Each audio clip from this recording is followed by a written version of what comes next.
मेरे प्यारे स्टूडेंट्स, आज के इस सेशन में हम क्रिटिकल रीजनिंग के एक इम्पॉर्टेंट टॉपिक इन्फरेंस, अनुमान पे बेस्ड क्वेश्चंस करेंगे। इन्फरेंस क्या होता है ये समझेंगे और फिर एसएससी सीजीएल मेंस 2022 में जो क्वेश्चंस आए हैं इन्फरेंस पे बेस्ड उनको अप्रोच करेंगे, उनको सॉल्व करेंगे और एग्जैक्टली देखेंगे कि कैसे हम इन्फरेंस पे बेस्ड क्वेश्चंस को सॉल्व करते हैं। सबसे पहले देखते हैं इन्फरेंस होता क्या है। इन्फरेंस को हिंदी में हम कहते हैं अनुमान।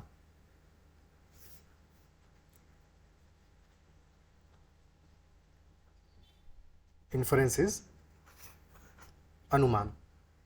अनु प्लस मान। अनु का मतलब होता है बाद में, आफ्टर, और मान यानी कि नॉलेज। तो inference is after knowledge. After यानी बाद में। किसके बाद में? तो जो चीज़ हमें गिवन है, जैसे हमें कोई पैसेज गिवन होगा या दो चार लाइंस गिवन होंगी, तो जो भी हमें इन्फॉर्मेशन गिवन है, इस इन्फॉर्मेशन के बेसिस पे जो हम बाद में लॉजिकली कंक्लूजन निकालेंगे या कोई नॉलेज डिड्यूस करेंगे, डिडक्शन करेंगे कोई, तो वो जो डिडक्शन होगा हमारा वो इन्फरेंस होगा।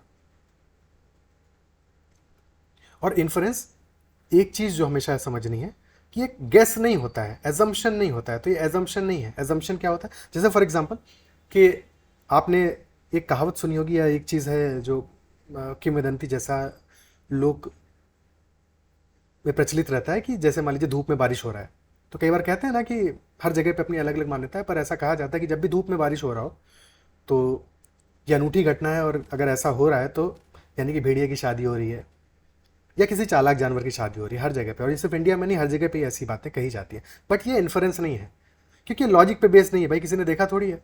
ये एक बिलीफ है, एजम्पशन है, बिलीफ है, तुक्का है। ठीक है, लोग मानते हैं, मानते जा रहे हैं, आगे भी ये नॉलेज देते जा रहे हैं, बट ये किसी भी लॉजिक पे बेस्ड नहीं है, ये एक तुक्का है। तो इन्फरेंस ये चीज़ नहीं होता है। ठीक है, जो भी बिलीफ है, बिलीफ हमारा इन्फरेंस का पार्ट नहीं होता है। बिलीफ किसी भी सत्य घटना पे आधारित या फैक्ट पे आधारित नहीं होता है, लेकिन इन्फरेंस हमारा जो भी फैक्ट्स हमको गिवन है, जो भी स्टेटमेंट्स गिवन है, उन पे बेस्ड होगा और लॉजिकल होगा, बिल्कुल भी लॉजिकल नहीं होगा। ठीक है, और सेकेंड बात यह है, छोटी सी जो इसके बाद में याद रखनी है, वो ये है कि इन्फरेंस डायरेक्टली मेंशन नहीं होता है। ठीक है, जो भी हमारा इन्फरेंस होगा वो डायरेक्टली पैसेज में मेंशन नहीं होगा,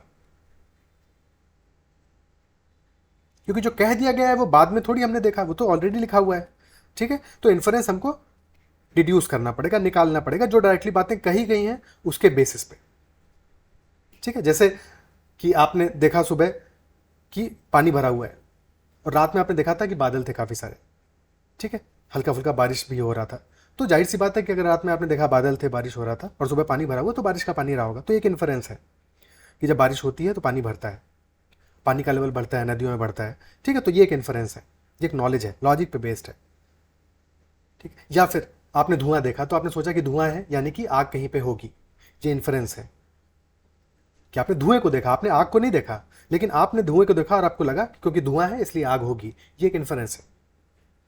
ठीक है, अब क्वेश्चंस को करते हैं, समझते हुए चलते हैं हर एक क्वेश्चन को, तो हमें खुद ही क्लियर हो जाएगा कि कैसे हमें क्वेश्चंस को अप्रोच करना है जो आएंगे। पहला क्वेश्चन लेते हैं। फर्स्ट क्वेश्चन में हमारा स्टेटमेंट कह रहा है कि national expressway A is the widest expressway and is used by a few people.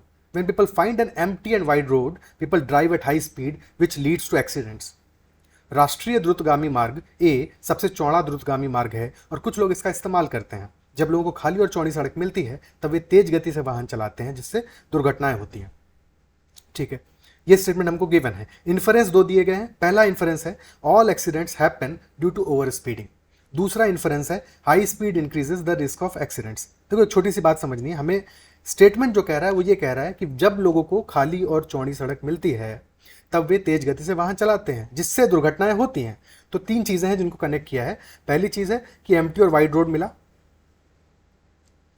Empty और वाइड रोड मिला, जब एम्प्टी और वाइड रोड मिला तो लोगों ने अपनी गाड़ी चलाने की स्पीड को बढ़ा दिया, और क्योंकि गाड़ी चलाने की स्पीड को लोगों ने बढ़ा दिया है, इसकी वजह से एक्सीडेंट हो जाते हैं। हमेशा थोड़ी होते होंगे, बट कई बार इसकी वजह से एक्सीडेंट्स हो जाते हैं। तो इससे हमें क्या डिड्यूस कर सकते हैं? एक चीज़ तो ये समझ में आती है कि जब लोग खाली चौड़ी सड़क पर आते हैं तो वहाँ पे स्पीड बढ़ा देते हैं, ठीक है, बट ये तो साफ साफ लिखा हुआ है। फिर इसके बाद में है कि जब वो अपनी स्पीड बढ़ाते हैं तो इसकी वजह से एक्सीडेंट्स हो जाते हैं। इसका मतलब क्या हुआ कि जब स्पीड ज़्यादा होगी तो एक्सीडेंट हो सकता है, यानी कि एक्सीडेंट होने की संभावना भी बढ़ जाती है। क्योंकि अगर नहीं बढ़ती तो ये बात लिखने की कोई जरूरत नहीं थी, चाहे स्पीड ज़्यादा हो या कम हो, कुछ एक्सीडेंट तो हमेशा ही होंगे। ठीक है, बट ये बात कही गई है, इसका मतलब है कि जब स्पीड ज़्यादा होगी तो एक्सीडेंट बढ़ते हैं। यानी कि जो सेकंड स्टेटमेंट है हमारा वो सही है कि high speed increases the risk of accidents. First statement कह रहा है all accidents happen due to over speeding. तो ओवर स्पीडिंग की वजह से एक्सीडेंट होते हैं, ये बात तो इन्फर कर सकते हैं, लेकिन सारे एक्सीडेंट ये तो कहीं पे भी मेंशन नहीं है। हमेशा जब भी ऑल, नो, नन या इस तरह के एक्सट्रीम वर्ड्स दिए हों तो हमेशा वहां पे कॉशियस रहना है क्या वाकई में ये बात कही गई है, क्योंकि एक्सट्रीम वर्ड्स हमेशा एक ऐसा डायरेक्शन देते हैं जो कई बार स्टेटमेंट में मैक्सिमम टाइम्स नहीं कहा गया होगा। ठीक है, यहां पे ऑल मेंशन्ड है, कुछ एक्सीडेंट लिखा होता है, सम एक्सीडेंट्स, तो जाहिर सी बात है सही होता है, लेकिन ऑल एक्सीडेंट्स ये पूरी तरह से गलत है, तो पहला वाला इन्फ्रेंस गलत है, यानी कि ऑप्शन बी हमारा आंसर हो जाएगा। ठीक है, सेकंड क्वेश्चन लेते हैं।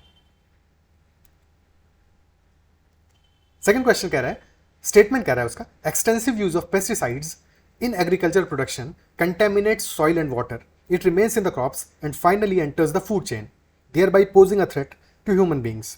कृषि उत्पादन में कीटनाशकों का अत्यधिक उपयोग करने से वे मिट्टी और जल को दूषित करते हैं, फसलों में उनका अंश रह जाता है और आखिरकार वे खाद्य श्रृंखला में प्रवेश करते हैं, जिससे मानवों के लिए खतरा पैदा हो जाता है। ठीक है, इन्फ्रेंस में हमें दो गिवन हुए हैं इन्फ्रेंसेस। पहला है excessive use of pesticides in agriculture production is not good for people. तो क्या ऐसा स्टेटमेंट से हम डिड्यूस कर सकते हैं लॉजिकली? स्टेटमेंट ये कह रहा है कि एक्सेसिव यूज ऑफ हमने पेस्टिसाइड्स का किया, एक्सटेंसिव यूज ऑफ पेस्टिसाइड्स किया, तो इसकी वजह से क्या हुआ, सॉइल और वाटर हमारा कंटेमिनेट हो गया, गंदा हो गया। फिर ये चीज़ हमारा जो है पेस्टिसाइड्स, ये क्रॉप्स में भी रह जाते हैं और फिर उन क्रॉप्स को जब खाएंगे, लोग कंज्यूम करेंगे, तो ये फूड चेन को एंटर कर जाएंगे और इस वजह से ये एक खतरा पैदा करते हैं इंसानों के लिए। तो क्या खतरा पैदा कर रहे हैं? पेस्टिसाइड्स खतरा पैदा कर रहे हैं इंसानों के लिए, यानी कि इंसानों के स्वास्थ्य के लिए अच्छे नहीं है वो, तभी तो खतरा पैदा कर रहे हैं। तो पहला वाला इन्फ्रेंस बिल्कुल डिड्यूस किया जा सकता है। ठीक है, ये बात स्टेटमेंट से इन्फर की जा सकती है, पहला वाला स्टेटमेंट बिल्कुल सही है। सेकंड स्टेटमेंट कह रहा है excessive use of pesticides in agriculture production can have a bad effect on water. ठीक है, तो हमें ये कह रहा है कंटेमिनेट करते हैं वाटर को, कंटेमिनेशन करते हैं, जल को दूषित करते हैं, तो अगर वे दूषित कर रहे हैं तो जाहिर सी बात खराब कर रहे हैं उसको, बैड इफेक्ट पड़ेगा वाटर पे, तो ये सेकंड वाला स्टेटमेंट भी हमारा इन्फर किया जा सकता है, बिल्कुल ठीक है। ऑप्शन सी हमारा आंसर हो जाएगा कि दोनों के दोनों ही हमारे सही है। क्लियर होती है बात? अगला क्वेश्चन लेते हैं। नेक्स्ट स्टेटमेंट कह रहा है हमारा, many students are addicted to mobile games and this leads to poor academic performance. कई विद्यार्थियों को मोबाइल गेम्स खेलने की आदत पड़ गई है और इस कारण से वे खराब शैक्षिक प्रदर्शन करते हैं। उनका जो एकेडमिक परफॉर्मेंस है वो पुअर हो गया है, खराब शैक्षिक प्रदर्शन किस वजह से? क्योंकि मोबाइल गेम्स खेलने की उनकी आदत पड़ गई है। इन्फ्रेंसेस क्या क्या गिवन है? पहला इन्फ्रेंस है हमारा, many students are not paying attention to their studies due to mobile games. Mobile games वो खेल रहे हैं, इसकी वजह से क्या हो रहा है, उनका एकेडमिक परफॉर्मेंस खराब हो रहा है। और एकेडमिक परफॉर्मेंस अगर खराब हो रहा है तो जाहिर सी बात है कि जो पढ़ाई पे उनको ध्यान देना चाहिए, स्टूडेंट्स हैं उनको पढ़ाई पे जो ध्यान देना चाहिए वो नहीं दे रहे हैं, तभी तो उनका परफॉर्मेंस खराब हो रहा है। तो जो परफॉर्मेंस उनको, जो फोकस करना चाहिए था पढ़ाई पे, जो अटेंशन देना चाहिए था, वो नहीं दे रहे हैं, ये बिल्कुल इन्फर किया जा सकता है इस स्टेटमेंट के हिसाब से। तो हमारा पहला वाला स्टेटमेंट बिल्कुल सही है कि हाँ वो अटेंशन नहीं पे कर रहे हैं, ये कहा जा सकता है। सेकंड स्टेटमेंट कह रहा है it is only because of mobile phones that students fail the examination. सबसे पहली चीज यहां पे ओनली मेंशन्ड है। ठीक है, ओनली, और ओनली अगेन एक एक्सट्रीम वर्ड है कि सिर्फ और सिर्फ मोबाइल फोन्स की वजह से ही बच्चे फेल हो रहे हैं। ऐसा नहीं कहा जा सकता, स्टेटमेंट में ऐसा कहीं पे भी नहीं कहा गया है कि सिर्फ और सिर्फ मोबाइल फोन्स दुनिया के सारी गलतियों के लिए जिम्मेदार है, ऐसा थोड़ी है। ठीक है, तो ओनली एक एक्सट्रीम वर्ड है जो यहाँ पे यूज हुआ है, जिस वजह से ये स्टेटमेंट सही नहीं हो सकता। दूसरी बात ये स्टेटमेंट कह रहा है कि students fail in the examination, और ये फेल वाली भी समस्या है क्योंकि हमारा स्टेटमेंट कह रहा है पुअर एकेडमिक परफॉर्मेंस, यानी कि एकेडमिकली खराब प्रदर्शन कर रहे हैं, पर क्या वो फेल हो रहे हैं? हो सकता है 40-50% नंबर आ रहे हो, 60% नंबर आ रहे हो, और ऑन एन एवरेज 80%, 90% नंबर आते हैं ऐसे उनके, तो यानी कि उनका परफॉर्मेंस डिक्रीज हुआ है, पर क्या वो फेल हो रहे हैं? ऐसा नहीं कहा गया है। तो यहाँ पे दो टर्म्स हैं सेकेंड स्टेटमेंट में, एक तो ओनली जो कि अपने आप में एक्सट्रीम है, और दूसरा फेल जो कि कहीं पे भी मेंशन नहीं है, नॉट मेंशन्ड इन स्टेटमेंट, जिस वजह से जो सेकेंड स्टेटमेंट है हमारा वो पूरी तरह से गलत है। और सिर्फ पहला स्टेटमेंट सही है, ऑप्शन ए हमारा क्लियरली आंसर हो जाएगा। समझ में आई होगी ये बात। अगला क्वेश्चन लेते हैं। नेक्स्ट क्वेश्चन कह रहा है, during a football match between team x and team why the total number of goals scored by team why were 5, out which 3 were scored by left footed player. Team x और team why के बीच में एक football match के दौरान team why द्वारा किए गए कुल गोलों की संख्या 5 थी, जिनमें से 3 गोल बाएं पैर वाले खिलाड़ी द्वारा किए गए थे। ठीक है, अच्छी बात है। इन्फ्रेंस हमारे दो दिए हैं। पहला इन्फ्रेंस है the left footed player was an expert in scoring goals, और सेकंड स्टेटमेंट है, सेकंड इन्फ्रेंस है 60% of players of team why were left footed. तो कौन सा इन्फ्रेंस इनमें से सही हो सकता है? देखो, सेकंड इन्फ्रेंस जो कहा है 60% of players of team why were left footed, इसका तो कोई सेंस ही नहीं बनता है। हाँ, यह है कि 5 में से 3 गोल लेफ्ट फुटेड प्लेयर ने किए हैं। जो बाएं पैर वाला खिलाड़ी है उसने 5 में से 3 गोल किए हैं, यानी कि 60% गोल जरूर एक लेफ्ट फुटेड प्लेयर द्वारा किए गए हैं। लेकिन इससे ये डिडक्शन करना कि 60% प्लेयर्स लेफ्ट फुटेड है, इसका कोई सेंस ही नहीं बनता है। बिल्कुल बेसिर पैर की बात है, कोई लॉजिक नहीं है इसके पीछे, है कि नहीं?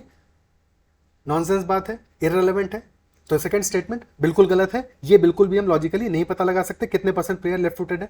ये कहीं पे भी कुछ भी इंफॉर्मेशन ऐसी नहीं दी गई है। पहला इन्फ्रेंस कह रहा है left footed player was an expert in scoring goals. तो क्या हम ऐसा कह सकते हैं कि वो एक्सपर्ट है?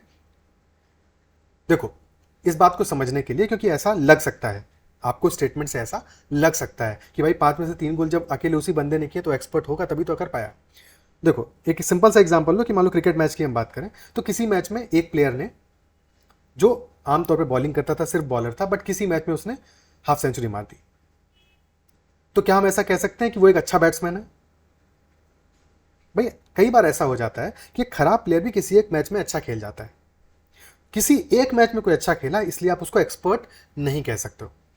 ठीक है, वो एक वन ऑफ परफॉर्मेंस भी, एक्सट्रीम केस भी हो सकता है कि एक केस में, एक मैच में ऐसा हो गया। दूसरी बात ये है, टीम एक्स और टीम वाई किस लेवल की टीम्स हैं, टीम एक्स और टीम वाई में कंपैरिजन क्या है, टीम एक्स खराब है, कितनी खराब है, वगैरह वगैरह, बहुत सारी बातें हैं। बट सबसे इंपॉर्टेंट बात यह है कि एक मैच की परफॉर्मेंस के बेसिस पे आप किसी को एक्सपर्ट नहीं कह सकते। उसके लिए इंपॉर्टेंट है कि हमें कई मैचेस का डेटा दिया होता, कि ऑन एन एवरेज वो टीम वाई में सबसे अच्छा परफॉर्म करता है, ऑन एन एवरेज वो सबसे ज़्यादा गोल करता है, या सबसे ज़्यादा गोल करने वालों में से आगे है। ठीक है, बट किसी एक मैच में उसने गोल किया इसलिए उसको एक्सपर्ट नहीं कहा जा सकता। तो यहाँ पे जो एक्सपर्ट वर्ड है, ऐसा नहीं कह सकते। हाँ, ये जरूर कह सकते थे कि हाँ, इस मैच में उसने अच्छा परफॉर्मेंस किया है, इस मैच में उसने सबसे ज़्यादा गोल किए हैं, ये बातें बिल्कुल ठीक है, बट वो एक एक्सपर्ट है, ये नहीं कहा जा सकता सिर्फ और सिर्फ एक मैच की परफॉर्मेंस के आधार पर। तो पहला वाला स्टेटमेंट हमारा इन्फ्रेंस नहीं होगा, ये बात समझ में आनी चाहिए। ठीक है, पहला वाला स्टेटमेंट हमारा इन्फ्रेंस नहीं होगा। इस मैच में उसने अच्छा परफॉर्म किया है, बट वो एक्सपर्ट है स्कोरिंग गोल्स में, ये नहीं कह सकते। तो हमारा कोई भी स्टेटमेंट दोनों में से इन्फर नहीं किया जा सकता। ऑप्शन डी हमारा आंसर होगा कि neither one nor two follows. क्या ये बात समझ में आती है? क्या जो भी क्वेश्चंस हमने डिस्कस किए सारे आपको समझ में आए? अगर सेशन में जो भी बातें हमने डिस्कस की, जो भी लॉजिक्स डिस्कस किए, ये सब चीज़ें आपको समझ में आ रही हैं, तो सेशन को लाइक कीजिएगा। अगर चैनल को अब तक आपने सब्सक्राइब नहीं किया है तो सब्सक्राइब कर लीजिएगा। फ्रेंड्स से भी शेयर कर सकते हैं अगर आपको सेशन पसंद आया हो, अच्छा लगा हो। और ऐसे ही और सेशंस हम लाते रहेंगे। बने रहिएगा, पढ़ते रहिए, अपना ख्याल रखिए और दूसरों की मदद करते रहिए। फिर मिलते हैं किसी और सेशन में। और कोई आपका फीडबैक है या कमेंट है, या किसी भी क्वेश्चन में आपको फर्दर डाउट है कोई, तो ज़रूर कमेंट में मेंशन कर दीजिएगा। या किसी पर्टिकुलर टॉपिक पे आप चाहते हो कि सेशंस लाए जाएं, तो ये भी आप मेंशन कर सकते हैं। That's all for now, take care.